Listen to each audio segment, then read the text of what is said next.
Dans cette deuxième partie sur le système Apex, donc sur le système de fracture Apex, nous allons voir dans un premier temps comment l'on peut texturer donc la colonne à l'extérieur et à l'intérieur. On commence par exporter la colonne au format OBJ. Ensuite, on va dans le Physics XLab.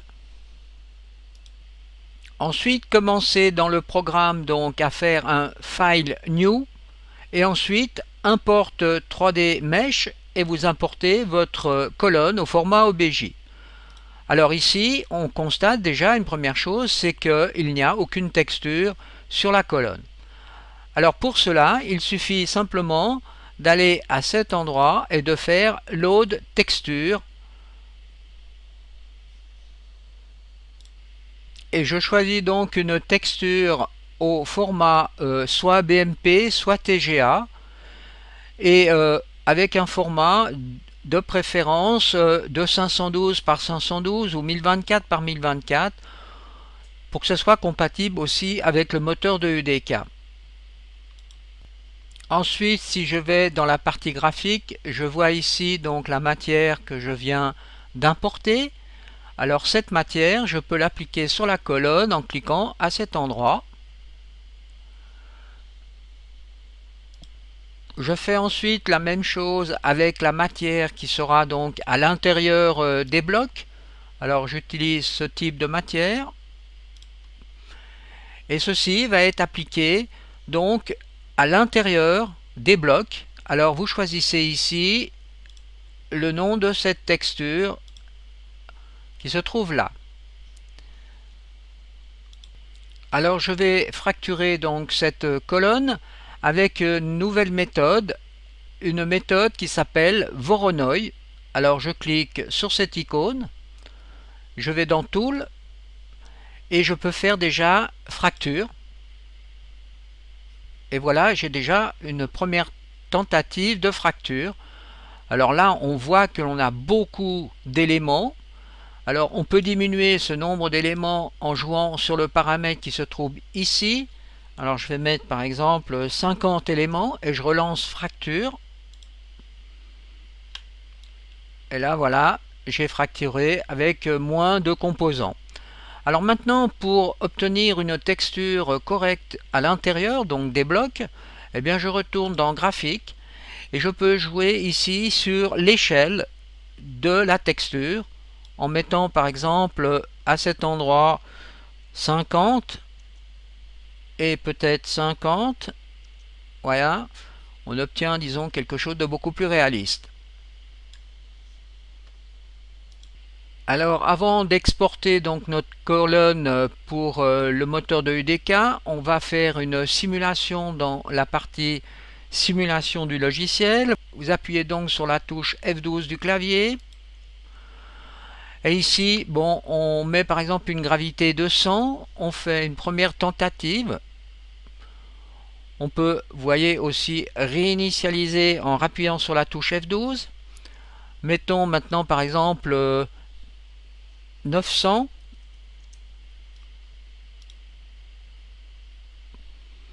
Ensuite, je reviens de nouveau à 200.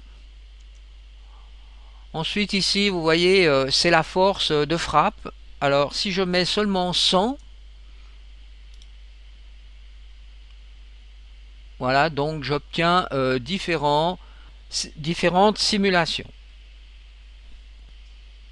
Ensuite, je rappuie sur la touche F11 pour revenir dans la partie programmation de la fracture.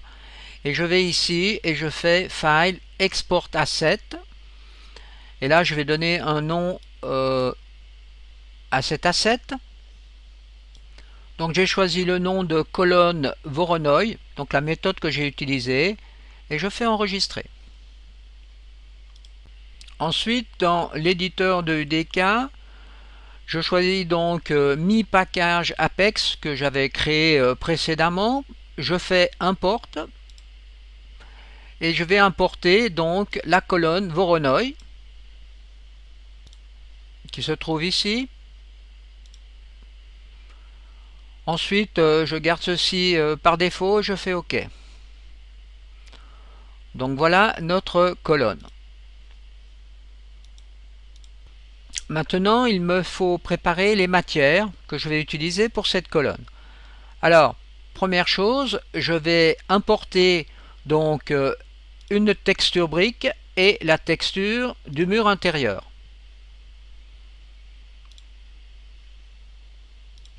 Ensuite, je crée une matière donc d'une façon très classique avec un texture simple qui comporte donc la texture.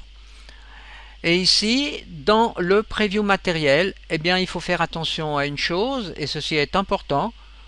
Dans la partie usage, eh bien, il faut activer utilisation pour les mèches Apex.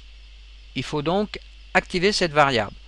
Autrement, ça ne fonctionnera pas correctement.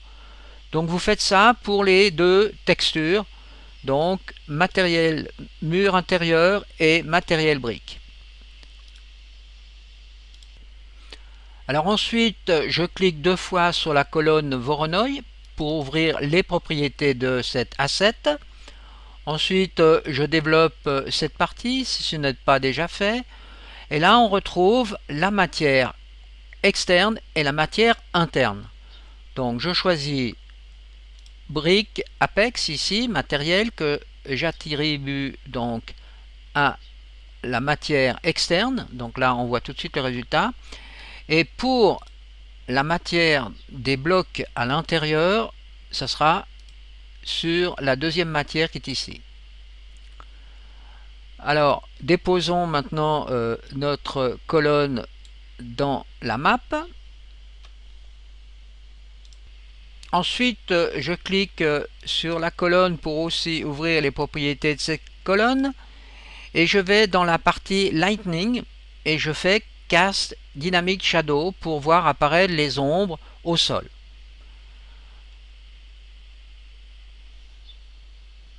Donc maintenant je peux effectuer un test.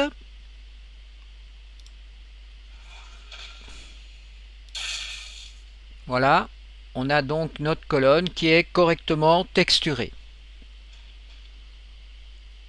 Alors on vient de voir comment l'on peut attribuer les matières sur la colonne. Mais maintenant, si l'on veut obtenir un effet de particules au moment de l'impact et puis éventuellement un son, eh bien il va falloir donc cliquer deux fois donc sur colonne Voronoi pour ouvrir les propriétés. Donc dans cette première partie, nous venons de voir que ce sont les matières. Et dans la partie fracture matérielle, eh bien c'est à cet endroit que l'on va mettre les possibilités d'effectuer des effets. Alors pour cela, je dois d'abord créer ce qu'on en appelle un fracture matérielle. Alors vous trouvez ça avec le bouton droit, New Fracture Matériel.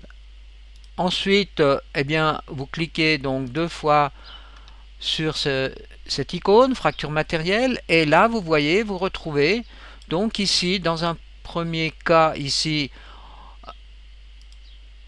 un effet de particules. Donc j'ai utilisé cet effet qui se trouve là.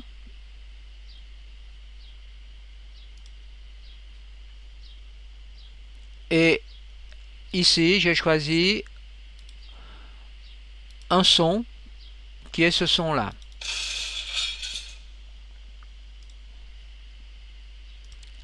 Alors ensuite, il suffit d'attribuer cette fracture matérielle à cet endroit. Effectuons maintenant un test.